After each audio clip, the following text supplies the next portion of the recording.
When a rape ordeal occurs, most victims are left feeling helpless, violated, vulnerable, and also very exposed, and not many are able to overcome. My next guest not only overcame a very harrowing rape experience, but also uses her experience and has opened up a center a rescue center for other rape victims and helping them restore their dignity. Thank you for joining me. This is the Exceptional Women's Show. I am Miriam Mugutu, and welcome. Hi, Mwikali. Hi, how are you? I'm glad you came here today. Thank you for inviting me. So now, my pleasure. Could you take us back to that fateful Sunday morning? It was a rainy Sunday morning. I was working as a house girl then, and we had agreed with my father that I would go and see him before I went to church. So I had chosen to go for my second service instead of the first one so that I could see him. But when I reached his residence, he wasn't around. So I stood outside waiting for him to come. The drops were increasing. Of the rain? Minutes of the rain, yes. And so this guy who was his friend, I had seen him for long because he was like a family friend. He was like a family friend, yeah. It's a person you've known for a long time. It's a person I had known. Was he older or? He was much older than me, definitely. Maybe your dad's age or around that age? Somewhat. Okay. And if less, not very much. Okay. So he came by. He thought he'd find out, but he found me. And I was outside, I'm being rained on. So he'd come to look for your dad? He'd come to look for my But then dad. he finds you? So he finds me outside his house. I didn't have a key to the house. And I was still waiting for my dad as we had agreed that I would go see him before I got to church. So this guy comes and he's like, why are you being rained on? Why don't you just come and take some shelter in my place? I mean, he's a family friend. He's a family friend, so He's sure, offering help. I tagged along. Yeah. Tagged along and went to his house. And so while at his house, he started suggesting, like, sexual. He started making sexual advances towards Yes. And I said, no. This is something I had told myself I'm not ready for until marriage. Being a Christian again, I knew better how to. Or you were raised in a Christian background and you were taught to save yourself for your future husband. Or, Actually, my personal motto to keep purity was, if Christ was to be born today or in that age, he was to come back. Would God find a virgin? So you want to be that use virgin? If he was to come back, they were at that needed. time. Yeah. Yes. Yeah. I wanted to keep it that way. Yeah. But never happened. So this guy, after I've refused, I was lighter, I was tinier than now. Okay. I think you're even bigger. I'm bigger. You're bigger compared to how I was. I was like a stick. Yeah. So he threw me to his bed. And he held his pen knife on my neck. No way. Yes, he did. I incurred scars that took some time to heal. And so while I'm on his bed and there's this knife on my neck, and he's tearing my clothes apart. And he did it. He entered me. He invaded me. He got into what he violated me. He got into what I had treasured all my life up till this particular time. And when he was done and blaming me that I had made him, using he did, using the F word. First of all, he came to visit your dad. He found you there. Yes. So it's not like you left where you came from and you're going to visit him. No. So how is it now that it's your fault? He blamed me that, he used the F word. For so long I haven't done this to any woman and you've just made me do, using the F word. You should have just cooperated and all that. And I'm thinking, you've just violated me. And you're here making me You've feel just like committed it's my a crime. fault. Many times you want to look at rape as out of passion, but it's a crime. It is a crime. Rape is a crime. So he had taken the me in me. He had taken the Mwikali. He just called me Mwikali. He had taken the Mwikali in me. And for a moment I was shocked. That you had preserved all through until that time. Until this time. So he's just gotten it out. So how was your healing process, and if at all you've healed? For sure, it's a process. It's a process. Of course, it started with the shock. The silence of about 5 years. Wait, 5 years of a burdensome silence, because it's not just a silence and everything is okay. This was another evil treasure, I would call it an evil treasure, that I kept at the back of my mind and never shared with anyone. I went to college. I was doing a BTH, a Bachelor of Theology degree. I never shared with anyone for 4 years of training. And of course the year before I joined, or the few months before I joined when it happened. And later I come and I start working in church, and I still don't share with anyone until the need for healing is prompted by the suffering girls and ladies that are coming to my office to seek for help. And as I work with youth in the churches and outside church, and they're sharing how they're abused. So at first the reaction was shock. It was trauma, it was shame. I couldn't tell anyone. I still went to church and I couldn't tell anyone. You went to church after that? Yes, I did. You actually you went to church later? Yeah. I went to church later, but I didn't get into the church immediately because the service I was now attending was over. And I stood behind the church, staring into nothingness, if I would say that. But thinking about the pain that was still sharp in my body. And feeling that you just escaped death, because you know the yes, guy had a knife. And thinking that I have just escaped death, and blood was still oozing out of me. And thinking about my panty that had been torn, and I had to just like do a knot on it so that it could fit. And losing something that you'll never get back. And You in a never way get that back. that it's most horrifying. Yep. Yeah. So I'm standing there. I can't cry because my friends will ask me why I'm crying. And you don't want them to know. It's And they shameful. don't. You don't want them to know what's going on. Actually, none of them has ever known. Think about it.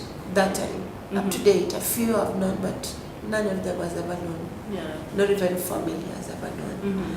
So after some time we had youth meetings after church, and I remember my friend asking me to lead in singing, and I'm like, no, I can't sing. Why? He asked that, and I was like, no, today let another person do it. Let's help other person also develop their talents. But it wasn't about them developing their talents. It was because of that burning pain you had that I still had even in my pelvic area. And my heart was broken, and my mind was confused that I've just done what I had not planned to do. So now, of course, you were a virgin when that Yes. happened. So when you woke up, and I'm assuming the place had blood or things like that. Yeah. When How- I wake up and the sheets are full of blood, my eyes went damper. My heart was filled with bitterness. Anger gripped me. But I was powerless. Remember, rape is a game of power. It's about who is powerful than the other. And I'm looking at them and I'm thinking, it's just gone. It's gone.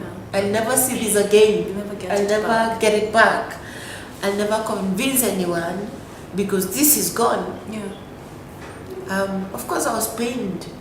And later in the years, when I decided now I wanted to heal and I'm listening to all this, bitterness came back. I wanted to revenge. I wished I had a gun and just shoot his brains off his head. You would have shot him. Yes, because I knew where to get him. Wow. But I couldn't do none of that. Yeah. So the journey started by me realizing that I couldn't help the people who are coming to my office years later after I've graduated. And I needed to look at myself and tell myself, you need first to heal. You need to work from a point of not reacting, but a point of you having overcome, moving from the victim position to the survivor position, so that I can help another victim not remain a victim but become a survivor. So who is this person that prompted you now to your truth, that brought you to your truth that you've been trying to hide and to avoid for the 5 years after the ordeal happened? Who is this person that brought you to your truth? 2 girls specifically kept walking to my office. One was being raped by the stepbrother. How old was this girl? This time she had finished her 4th form. Oh, okay. So she was about 18, 19. Yeah. And there was another one who was an orphan, firstborn in a family of 7, totally orphan, who had left her siblings with her grandma to come to the city to fend for them. She was being violated by... She was being violated by her boss's boyfriend. She worked for a single mother who had a lover that came home once in a while. And in the morning when he took the bus to this girl to work, he would come back and violate this girl. And threaten her that if you say, remember, you're going to lose your job. And I will kill you. So if you lose your job, you and your siblings, what will you do? You'll furnish and die. Where will you go? So these two girls prompted me to my own truth. To deal with your own demons. Anytime they walked out of the office, it was an iron sheet office. I would stand behind the door, inside the room, and scream quietly from inside me. I couldn't scream loudly because my neighbors, you know, I didn't want to draw their attention, and they'd be wondering what's happening in Flora's office, and she's alone. And they might know the truth. And they may know the truth, which I'm not yet ready to let out. Yes. So I would stand there and scream. It's a taboo. It's treated as a taboo. I did counseling. Nobody talked of the rape victims as a group. So are you feeling bitter that the people who are supposedly are meant to be talking about this and addressing such issues, they're quiet about it. They're sort of sweeping it under the carpet and assuming everything is okay? Yeah. Not really bitter. I wouldn't say I had a feeling of bitterness, but I would say I was concerned. Yeah. It was more of concern than bitterness. The bitterness was towards those that are doing this thing. But I was concerned that the church that is supposed to be a healing agent to the society wasn't doing it. It's failing on its part. Yes. The church that I had been exposed to, maybe other groups of churches were doing it, but the church that I had been exposed to was not doing it, was not talking about it. So I was like, what's happening? Wow. So now that man, after he did whatever he did, he started to tell you that actually it was your fault. Yeah. Did you ever for a minute think that it was your fault? Of course, yes, like any other rape victim, many times, if not all. Because I was like, why did I follow him? Why did I get into his house? Why did I trust him? So maybe, just maybe, I made him do it. So at some point, yes, I blamed myself. Well, in case you're joining us, my guest today is FLORA MWIKALI, a rape survivor. After going through a harrowing ordeal of rape, she survived, and today she has a center where she rescues girls who have been violated. She'll share with us about the center right after the break. Don't go too far.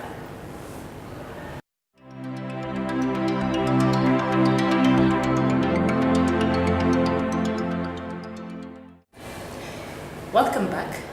Now, Flora, you have a center that you run. What is the name of the center, first of all? And the name of the center is Newcent Rescue Shelter. Newcent Rescue Shelter is a program of Newcent Center International. Yeah, the name Newcent coming from the need to give those that have been abused a new breath of life. A new breath of life. Yes. A fresh new A fresh new breath of life. Yes. They've been abused, so they've known bad breath. Bad breath in terms of the threats that come with the abuse, the pain, the trauma, the stigma, the shame, and everything that comes with it. So Newcent comes to give a new, fresh breath of life. Yeah. Marking a new beginning and restoration. Yes, marking a new beginning and restoration. So how many girls do you have at the center? Currently I have 22 girls at the center. What are their ages? Their age is 5 to 16.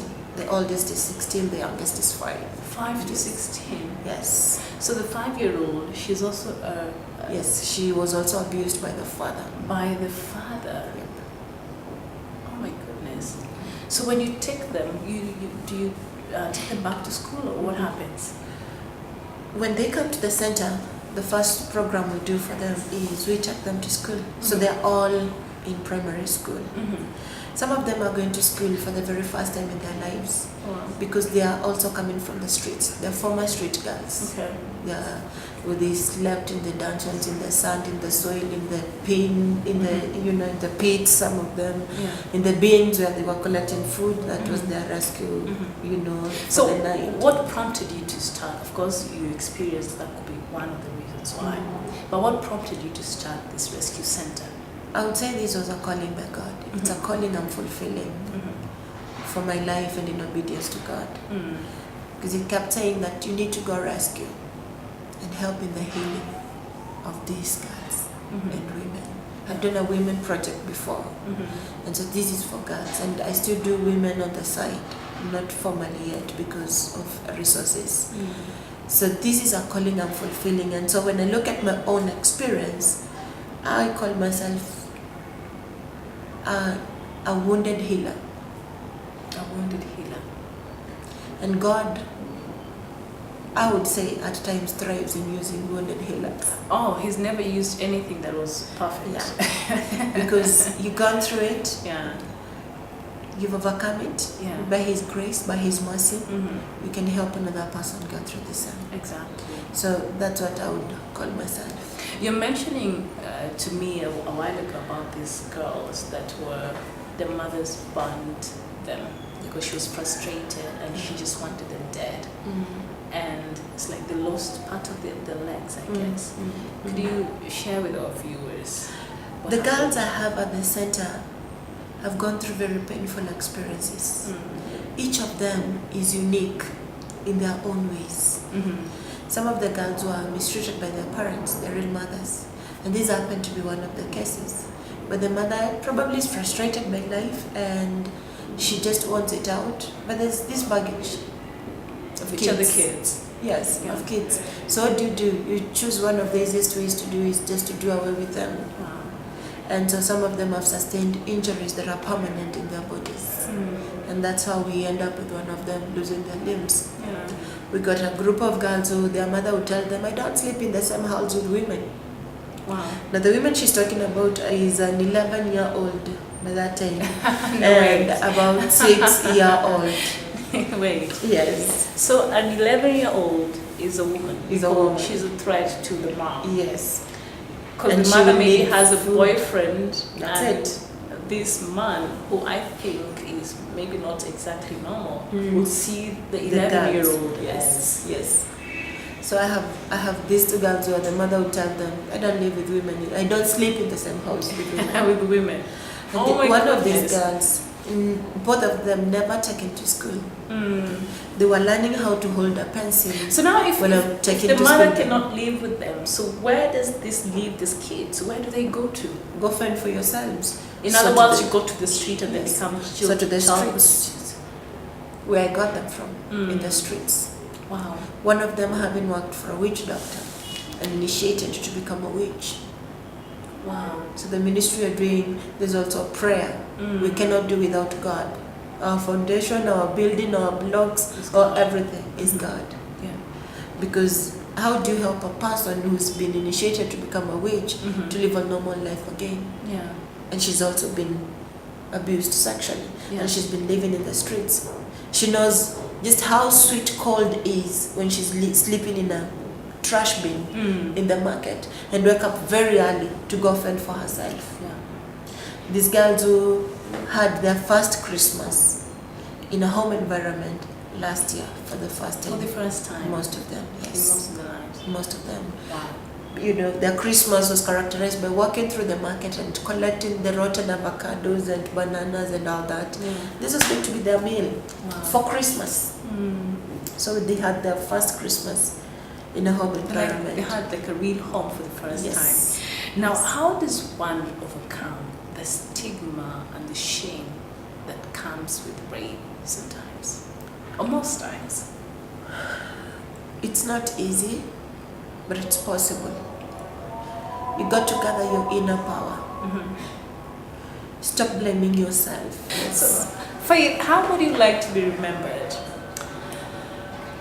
That I touched a life, that someone was healed because I spoke a word or I did a small act of kindness.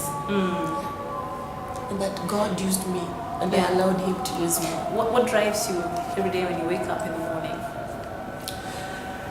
That there's so many out there who are looking out for love, they never get it, and we have an opportunity to do it. I have more than 2 gowns and someone has none. I can share one with them Yeah. and I'll still be clothed. I'll not walk naked for giving one. Yeah. And what would be your word of encouragement for a woman out there watching, maybe who has had maybe is a rape survivor, what would you say to them? I'll tell them that the ordeal never made you useless. You're useful. You're worth. You're dignified. You're still loved. Get out of your ashes, clean up, and move. Yeah, and by sharing with the girls or listening to other people's stories, could you say this played a big role even in your own healing? Yep, definitely. Definitely. At times when you look at the very small ones and you're thinking they don't even know what was being done to them, you're like, I'm not demeaning my experience or experience of another grown-up person. I'm not demeaning it at all. Playing there. But I'm like, at least I knew what this was and this was. Yeah. But this girl didn't know. Like the way you were telling me, as a 5-year-old. Yeah. The mother, by the time she realized, the girl was already abused, and she didn't know what the father was using to abuse her. She thought it was a stick that the father was taking and poking her. She didn't know it was the father's body that was being inserted into her undeveloped body. How old was that girl? She was about 4 when the father started abusing her. What would you say is the role that, as parents, because sometimes we act very busy, that we're not even aware of what is happening in our own children's lives. Yeah. What would you tell the parents out there, especially the younger kids, and when you're having people around, even the relatives, what would you advise them? Please watch out for your children. 2, do not use your children as an excuse for you to get what you want using your kids. I say this because some parents know their girls are being abused, but because they're getting something out of it, they still keep quiet. They pretend. They close their eyes to what is happening to their children. So don't use your children as a means for you to get what you want. You can get it in other ways. And 3, when it happens, trust your child, trust your child, trust your child. Yeah. Many parents are not trusting their kids. No. Why would you say that? Many parents. When a kid comes with something like, hey, you can say that. Yeah. So the kids are even scared of going. Because mama will never trust me. They'll scold me. One of the cases that I have handled was the grandma. When the granddaughter reported what was happening, the grandma was like, she doesn't know what she's talking about. Yet the girl knew what she was talking about. Wow. So trust your child. Okay. Be on the lookout. Yeah. The predators are not very far. Sometimes they're just in the house. Okay. Now, in case someone wants to come and be of help to the center, or just come and mentor, or just be part of what you're doing, do you have a Facebook page you could share? Yeah. If you go to Facebook, just like our page, New Center International. That's our Facebook page. Okay. Yeah. It's on your screen now. New Center International. Okay. Yeah. All right, Flora. Thank you. Nothing, in every experience we have, nothing goes to lost. No. Yeah. So God has not dust even for our experiences. Yeah. Yes. And now you're using it to help other women, and now the girls you're helping at the center. And we're truly grateful, because not many people have the strength to even do that after what happened to you. And you're really grateful that you could do that, and you could be like this motherly figure to these kids and offer them the hope that some of them have never had, like you mentioned. All right, Flora, I'm glad you really came here today, because there are many women or many people out there who have been abused or sexually abused or things like that needed to hear that. That actually you can overcome, and you were a testament that when bad things happen, it's not the end of everything. One can actually overcome, and you can have a productive life after that. And even using your experience to be a blessing to other people, that is such a blessing. So don't give up. It's not the end. Do whatever it takes for you to get better. If it requires for you to go seek professional counseling, you go ahead and do that. If you need to speak to a pastor or a friend or somebody, there is power in sharing. The more you share, the more you offload. You keep it to yourself, it's a burden. But always do it at the right time when you feel it's okay for you. And I'm glad you could join me today. And until next time, it's bye-bye from me.